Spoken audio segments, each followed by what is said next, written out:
Good morning. Welcome to Sales Chatter, the logistics podcast where, hey, we try to help 10,000 reps hit a million GP. I'm your co host, Brian Mohammed, aka the Logistics Monk. And with me is the ravishing red burgundy, my man, Dan Deacon. What's going on this morning, brother? Oh, buddy, dragging today, but it's okay. It's okay. We gotta liven it up a bit. Yeah, you know what's funny? Let's talk about that a little bit because like I'm the same way too. I was supposed to wake up at 5 o'clock this morning. I woke up at 6, and that 1 hour kind of threw me off because I'm doing 75 hard.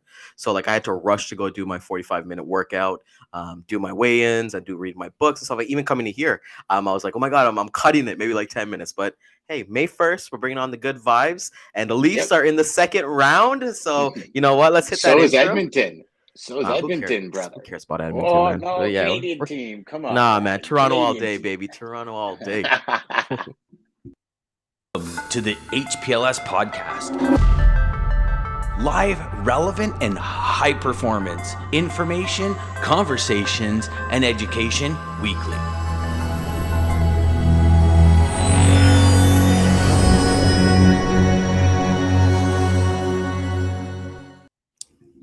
Yeah, like who's the team out there in Edmonton? Is it the Oilers? Yeah, yeah, Apparently, Connor McDavid is like one of the best like players I think right now. Like he's like I don't follow hockey too yeah, much, but I love following like playoffs. Playoffs is my thing. yeah. Me too. You know, brother. Same thing. Same thing. Playoff hockey is like if I watched the Boston Florida game last night, and Ooh. Florida was 43 points behind Boston in the regular season. And Florida came back and won 3 straight and beat them in Game 7 last night in overtime. Just like the Bucks when we were talking about last week, right? Yep. Well, Um, even yesterday, Golden State, they were the 6th seed, and that experience of being NBA champions, they won Game 7 in Sacramento yesterday, and Steph Curry, my man, 50 points, 50 actually points. 50 points, the highest scoring in any Game 7 period. And I think the press conference, they actually asked him a question because he's 36, so he's kind of on his way out of the league, but they asked this question, how do we stop Steph Curry? And then his reply was, hopefully we never find out. So shout Oh, out to the that's what he asked. Because all I heard was hopefully we never find out. He kind of did one of these and turned his head, and I Yep. was like, "What was the question? What was the question that they asked?" So I was wondering what it was. Okay, how do we stop Steph Curry? That's cool. That's cool. Yeah, this guy's a Well, beast, man. Shout out, shout out. You know, my claim to fame, Dan, is actually I guarded Steph Curry. I think it was in grade 4 or 5 on my junior basketball team because his dad, Dell, played for the Raptors. So he played for, I think it was Von Road, I think it was. So I tell everybody that I locked Steph Curry down, but no, he was definitely a star in the making at that point. But that's pretty cool to kind of see that, Steph Curry is leading. And the one thing that we've kind of learned too, like you're talking about Florida, right? So I think let's talk a little sports and then we'll get into our topic. But so the Leafs have the Panthers, and then hopefully yes, they have the Hurricanes next. But I think their record against the Panthers have been pretty good this season. So we got a chance. yeah. Do we have a chance, Dan? I, you know what? I'd like to say yes, but here's the thing, right? Is like in all fairness, the Leafs shit the bed a lot. Mm, Sorry, excuse my language, but they do. You know, like if you look at the Tampa series in whole, the Leafs were outplayed 10 yeah. to 1, but they Yeah. still pulled it off.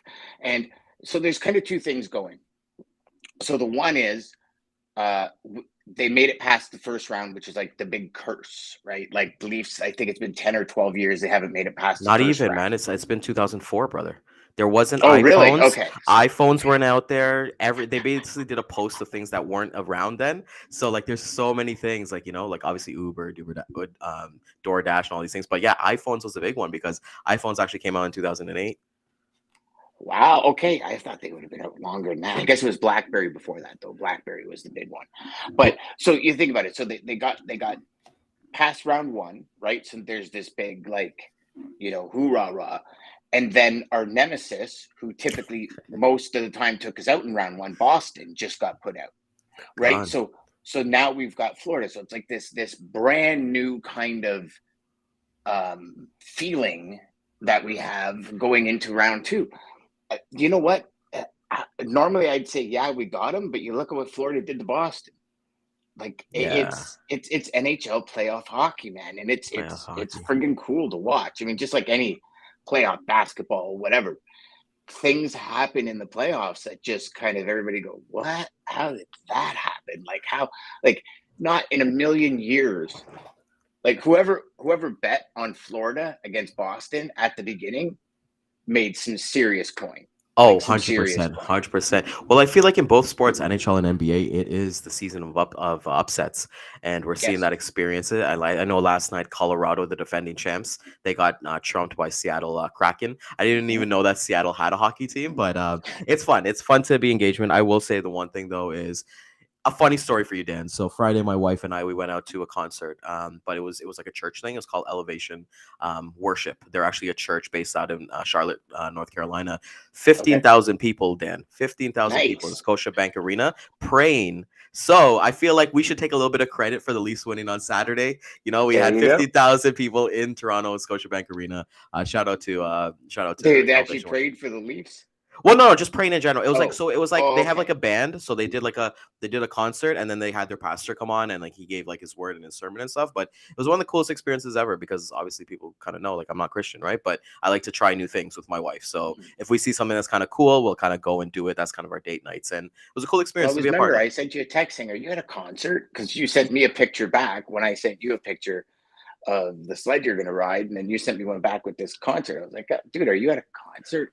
Yeah, man, that's Wow. date night Yeah. for you, man. That's Cool. date. Shout out to everybody in the audience. You know, like if you doesn't matter how long you're married, how long you're dating, or whatever it is with somebody, make sure you keep up those date nights, my man, because those are definitely important. Definitely gotta go there. So, Dan, I want to talk today about today's topic. So we're talking about May 1st, and we'll get back into our random topics. But one thing that I've learned a lot from you is really preparing like that end of month, end of week, end of day kind of process. So I want you to kind of give people a little bit of insight and have a conversation on when a new month comes, because I know you're not the type of person to be like, oh, May 1st, I'm going to go at it. But at the end of the day, you do have to understand a new month is a new month. We're all starting Mhm. at zero today, in terms of Mhm. shipments, all that stuff, and things like that. So, Mhm. what is a perspective for a newer rep kind of coming in here that they can kind of develop rather than them going through the days, but them to really kind of set themselves up for success? Like, what should they be looking at? Well, in this month in particular, um, you got to really understand what's coming up in the next couple of months. My opinion, right? Because a lot of the things you set up this month might only close in September. And the reason I say that is because right after that, you got June, July, August, the three biggest months for vacation, right? And one thing I did when I was a rep first coming in is I would just assume that deals that I was kind of just about to close this month or on the verge, kind of that 60%, I'd close them in June. And I would never usually close them until September. The odd one I would, but traffic managers go on vacation, things change, the season's changing now again, so people are now starting, like, everything for summer's in, people are now starting to look at fall, and they're actually starting to talk about where we're going to put the fall inventory. So just that's first thing to understand is that sometimes this is kind of that tricky 3-4 months of the year where I know I used to get very frustrated, and I'd love to hear what's happening with you lately, Ryan, but I used to get so frustrated thinking, man, I had that guy in the bag. Like what did I do wrong? And that was always the first one with me is like, was I too aggressive? Did I get commission breath all of a sudden? And then, the guy just, because you got to think, right? You go on vacation for at least a week before, maybe even 2-3 weeks before. They don't want to bring on a new supplier. Yeah. Like people don't really want to. They're like, okay, yeah, this guy's kind of a pain in the butt, but I'm going on vacation in 2 weeks. And if I bring somebody on, then I'm like, the 2 weeks before my vacation are stressful. And then what if something happens when I'm on vacation? So they would rather wait till they get back from vacation. But if you're talking 3 weeks before that, then vacation, that's a month out. Yeah. So if your perception is it's going to close next week and they're going on vacation in the next month to even, I'm gonna go even so far as a month and a half, Yep. they might be very hesitant to bring you on. You might be a great fit. You might like each other. Conversations might be going well, but it's just, you know what? Like when you go on vacation, you want things to be relaxed. You leading up to your vacation and especially getting back from your vacation, because we all know we get back from vacation and it's like, oh my gosh, I got all this work piled up. Now imagine if you brought in a carrier that screwed up the whole time you were gone, you'd have double the work. Plus you're in the firing range and all that. So that's one thing just in the mindset to understand and maybe even have conversations with your prospects.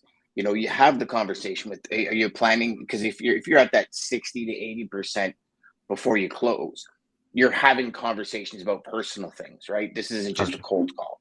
Yep. And have the conversation like, are you planning any vacation anytime soon? Oh, you are? Okay, you're going away in mid-June. So what would you think then? Because forgive me if I'm mistaken, but it seems like we're going down the right path here, and I'd love to start doing business with you. Do you think that we might be able to get in before you go on vacation, or is that something you want to look at after? And Great give them question. the option, because, here's the thing. They might want you in, and they might not necessarily, I'm not going to say afraid, but maybe they're nervous, Hmm. but don't want to tell you they're nervous. Do you know what I mean? Like there's Yep. always that human emotion that we as salespeople should really dig into. And by you bringing it out and saying, "Hey, listen, if there's an elephant in the room, let me just grab a hold of that sucker and throw him out," and not have to put you on the spot. So by giving them that, do you think before or would maybe after be better for you? And that would, I believe, will actually increase your chances of closing the business, get you better clout with the prospect, because you're understanding what they're going through and you're entering the conversation where they're having it. Does that make sense, Ryan? 100%. And first and foremost, want to say shout out to Dan for using the word clout. Love that word. One of those coolest words ever. I agree with everything you said there because I think, if you have that intelligent conversation with, you said something about like you can be like your own worst enemy, when you're kind of thinking, Yeah. is it me? Did I do something wrong? And I think like 99% of the times, Dan, that I thought that way, it wasn't that way at all. I just needed clarity. And that's what something that Yeah. we preach all the time here is that you need clarity. So I think when you ask a customer, hey, or prospect, hey, what's your it's like you're going to prom, right? So you're getting your outfit, you guys are getting ready to go to the dance, your whatever your truck or whatever is picking you up is a little bit late, but you're going to get to prom anyways. You know that end goal, you're going to have that customer flag, but it's just, it's on their terms. And I like what you said Yeah. about vacation because we're seeing a lot, myself personally, I'm seeing a lot of RFPs. Normally for me, before, I would say maybe before last year, my RFP season was September to like December, and then you go launch June 1. Sorry, January 1. But I'm seeing a lot of RFPs now where we kind of go, we're doing it now to launch June 1st. And I Yeah. know Jeff kind of talked about that, kind of doing quarterly or like biannually. But like you're saying that thing, if you're 60%, 60 to 80% of being in that customer conversation, you don't need to be talking about business because they already know that you're top of mind. I would say though, depending on your niche, if you are a niche person, like I think produce right now is starting up right now. For me personally, the produce customers that I have, Dan, I actually touch them every single day because they have 100%. when it comes to like watermelons, something like that. It's like, okay, well, these guys have like 70 loads. I'm gonna get a piece of the pie. Same thing with like Christmas trees, seasonality, and things like that. But I think it's really important when we're reflecting on our goals. I like to take Sundays. Sundays are my days to kind of like look at everything. I know that when we were hanging out a couple weeks ago, you have that 12-month calendar, and which is an amazing thing. I would love one day maybe could like turn the camera on that side to kind of show what that looks like. But I think that planning is so key because you're thinking long term, but you're kind of focused on the short term as well for there. So Yeah. I think it's like I like that question that you said, like ask the customer what your vacation kind of looks like, where they're kind of going, and that's another personal question too, right? Because hey, Dan, Mhm. if I was to call you and be like, hey, are you going on vacation? It's like, yeah, I'm going to Punta Cana. I was like, oh my god, I was in Punta Cana like last year, and then you kind of continue to build that customer relationship. Yeah. So I think that's a Yeah. really cool thing to say. Yeah. And I love the fact on Sundays, that's the day I do everything. Sundays is the same thing. I sit down with my agenda, I look at my entire week, I look at my month, and the first thing I do is I say, okay, what is not absolutely necessary next week? Mm, Like, and the reason I say that is, you book a meeting with, um, I don't know, somebody a month ago, and now all of a sudden it's up this week. But you also look at this week and you're like, oh my god, I got 3 RFPs to get done. I got this to get done. I get this.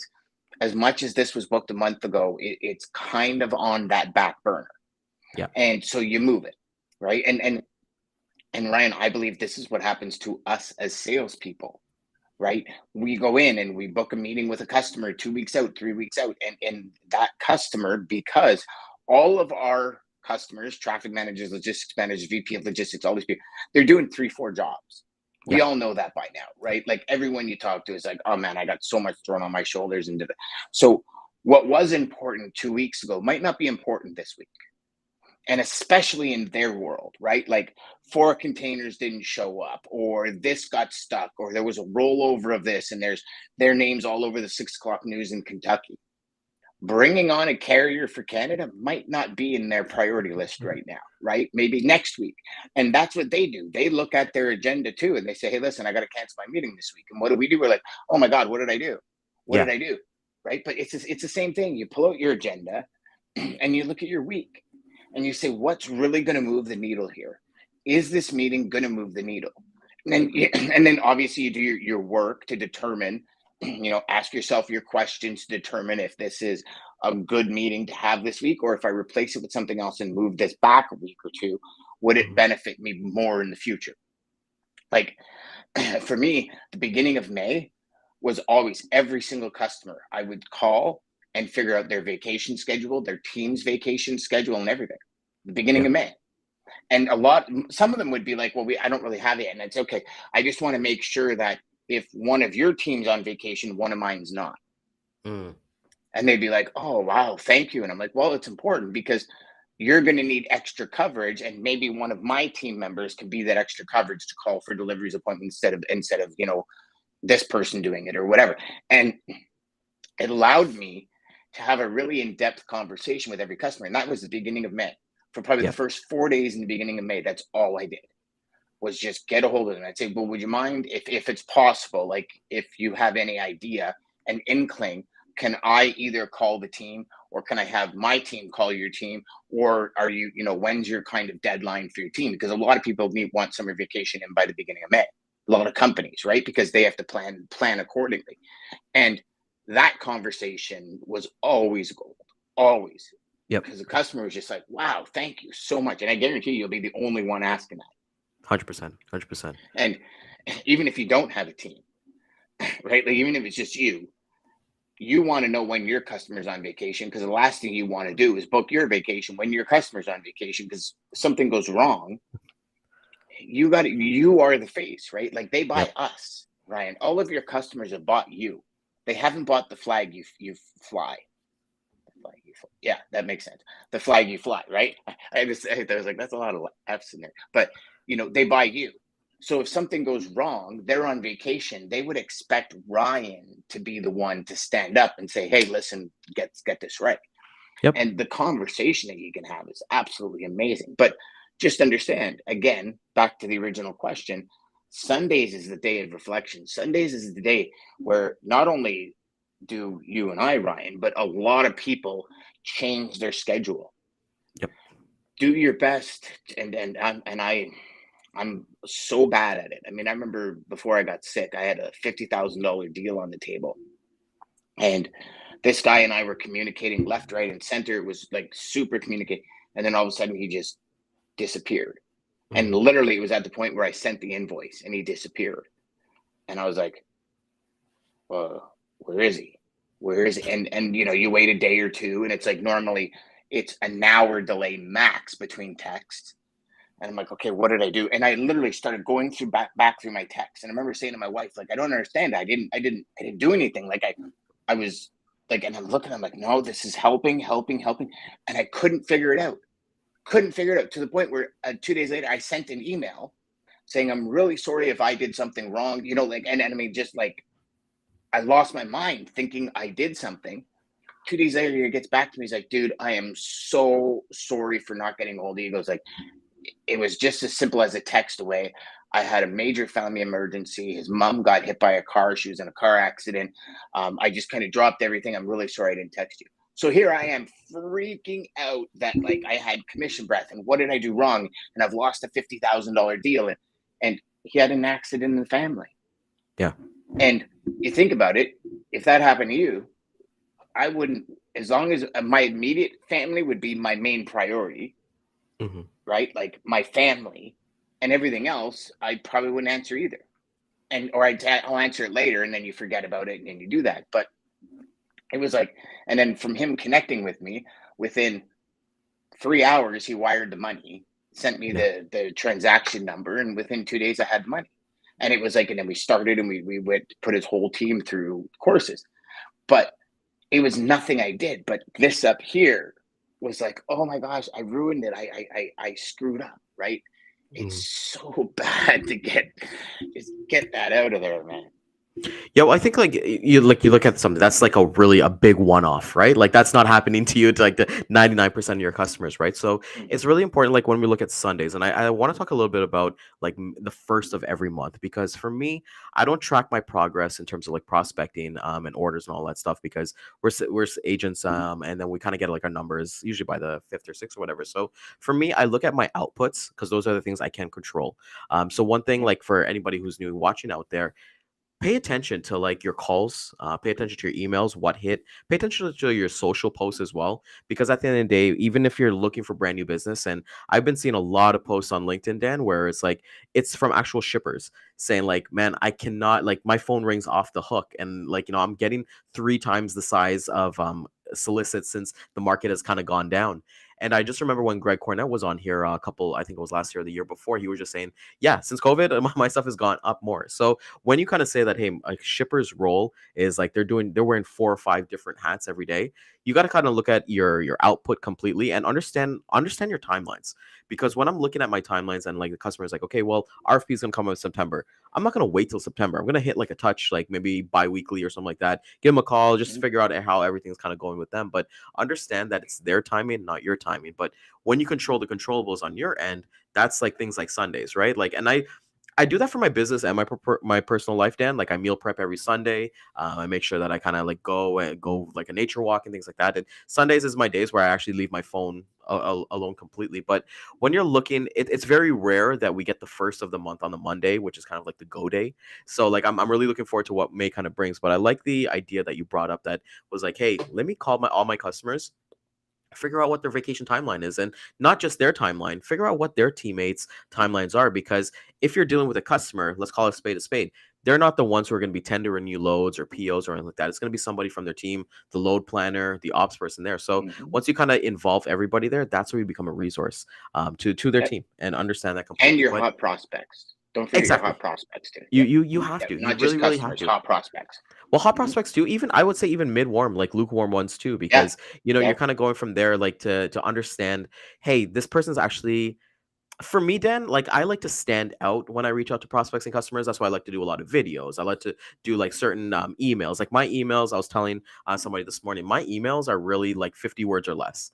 I do Hmm. not write novels. They're not copy and paste. They're just, hey, called just information, call to action, boom, and that's really it. So for me, kind of stepping aside from every other person who's copy and pasting. I know a lot of people right now are using ChatGPT, and they're just kind of writing up stuff and just copy and pasting and not putting their own flavor into it. That spray and pray method, right? So for me, who wants to be somebody who stands out, I'm going to do that for my hot prospects, my lukewarm, even sometimes my cold ones. Like it's like I go based on Raving fan, as Lisa's kind of mentioning here. She loves Sundays, but I love to go with companies. I like to, even Sundays when we're doing grocery shopping, Dan, I love to write down some companies, see what they're about, do some research on them, and kind of reach out that way. Yep. Yeah. Raving fan, I think, is one of the best things besides referrals for business. Yeah. Like if you love the product, Yep. people are going to listen to you because you're going at it with enthusiasm. You're going at it with energy. You're not just going at it, well, I was wondering how you're presently set up. Yeah. And think about it, okay? So, and I know we've said it before, but I think it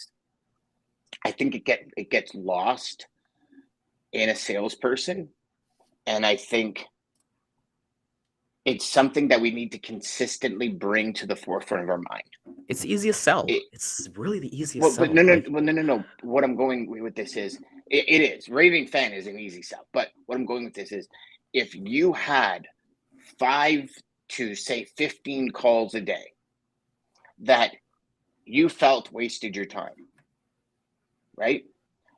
How receptive are you to calls? mhm. Like, and then this is really, if you listen to Greg when he was on, if you listen to John Brewer, if you listen to every single traffic manager that has stepped out and said something, if you look at all those LinkedIn posts, ask them, out of those 25 calls a day, how many are actual calls that can help you get somewhere? And I'm Mm. going to say maybe one, if that zero, because everybody, like, why are you calling a traffic manager? You want to move his freight to make money. Like, Facts. think Yeah. about that for a second, right? Like, he's not sitting there in a house with no windows and you're trying to sell him windows to stay warm before winter. Like think about it, right? So it's the way you do it is you break that down and you go in with a genuine. The raving fan goes in with, I love your product. I don't care how. I'll come sweep your floors for 2 years. I just want to be involved. Right? As opposed to, hey, I saw you're in Tennessee. I have 4 trucks a day in Tennessee. Are you interested in putting your shit on my trucks? Right? Like, and Yeah. I mean, that obviously there's a little bit more grace to it than that, but you get the picture. And all of these traffic managers don't want to answer the phones anymore because so many people waste their time. Yeah. So much time is wasted. And if you had 4 times the amount of work to do and 30 times the distractions, a distraction made 3 times is a choice. Remember that. And this is what you're facing as a sales rep. And this is why, Ryan, I said ages ago, when the economy does this, when the freight market does this, the real salespeople win, right? Like during COVID, money was to be made no matter how bad of a salesperson you were. Yep. Right? Now, not so much. No, you're seeing Not so layoffs much. everywhere. You're seeing layoffs everywhere, and you're seeing people go into business for themselves. And I think, when we're looking at like Raven fans and things like that too, when you're making those 5 to 10, 15 calls, you ask the traffic managers what stands out. You have somebody who actually brings some kind of value to you, right? And ask you questions that you haven't been read before. Like I even have scripts from my first job, right? It's like, okay, how many shipments are you moving weekly? Is it LTL? Is it full truck? Once you get into that jargon, it's basically you're going through a checklist, right? You want to kind of fill your boxes and then kind of have those be, like I said, you really, really got to stand out from. But even though yourself stands out, you got to understand that your service needs to back it up as well, right? Because like Oh, you can be one of the best, like talk to anybody. I feel like you and I, we can talk to anybody. But let's say our service is not there, right? Like I don't full transparency. I don't sell LTL because I know that I wouldn't be good at LTL. Right. So I kind of look for my different kind of niches. But hey, like I always kind of say, I might not know LTL, but hey, I can put you onto an LTL carrier that we use, and you work with them and kind of build up that regiment there. But coming back to when we look at the month end and your month goals and your output and making sure that you're not going through the motions, kind of reflecting on, okay, well, this kind of connected for me, and understand it's a long process because, a lot of people, they look for like we always kind of talk about like the low hanging fruit. And I'm in that in that group, Dan. If you're a brand new rep, get those small victories, just knowing that, hey, let me get a customer, knowing that they might not be here for like 6 months, but I want to have that self gratification that, hey, I can actually close an account and learn from it as well, yes. right? So Yeah. when we look at Sundays, when we look at the first of the month and everything like that, and we're going into spring and we're going to the summer in this kind of hard market, Dan, what is kind of like your final, like, give 3 tips to a new sales rep coming into this industry for May specifically? So one, understand, that was the first one that we talked about, understand vacation times and all that kind of stuff. Things move slower in the summer. Number two, any customers you have to understand their high and low season shipping patterns. You really have to. Any prospects that you have, understand their high and low shipping patterns.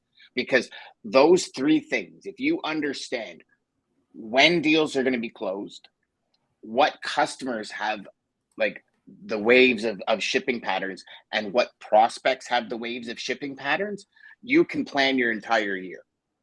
And let me explain to you this way. So you're chasing this client real hard and you think you're going to close, not realizing their slowest months are May, June, and July.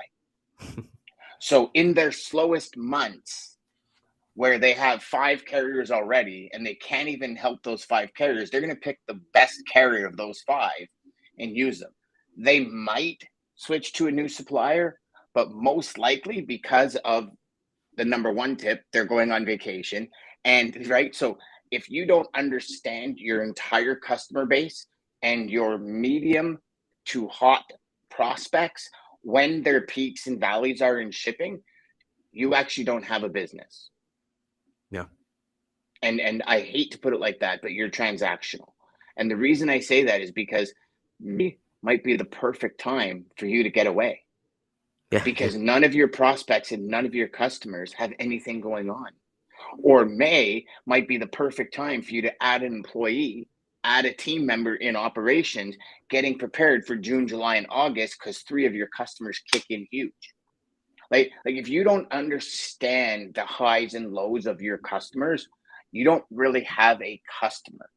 You have a transactional partner that just gives you freight whenever you think you can get freight. Like Ryan, you said you have produce customers. Those produce customers are not going on vacation until the season's done. Their season's done. It's blackout. Yeah, But you blackout. know when it starts. They know when it starts. You know when it ends, and they know when it ends. So you're going to ramp up. You're going to plan accordingly. If you have a customer that's ramping up in June, you're going to start calling them every third, fourth day, or at least once a week this month, Yep. May, to get right in front of them. So when June comes, they're like, oh, Ryan, that's right. I'm going to call him. But Yep. you see, so many people don't. So many people, I guarantee you, we take a poll, 85 to 90% don't fully understand their customer shipping patterns. And when they change, like have the conversation, we're beginning of Q2, right? January, February, March, April. So yeah, halfway through Q2. If you haven't had a conversation with your customer about what's changed for their goals for 2023, I think you're behind. I really do. And especially So even that's going kind of to 4 tips. Sorry. Yeah, well, leave it up to you, Dan, to give an additional one, right?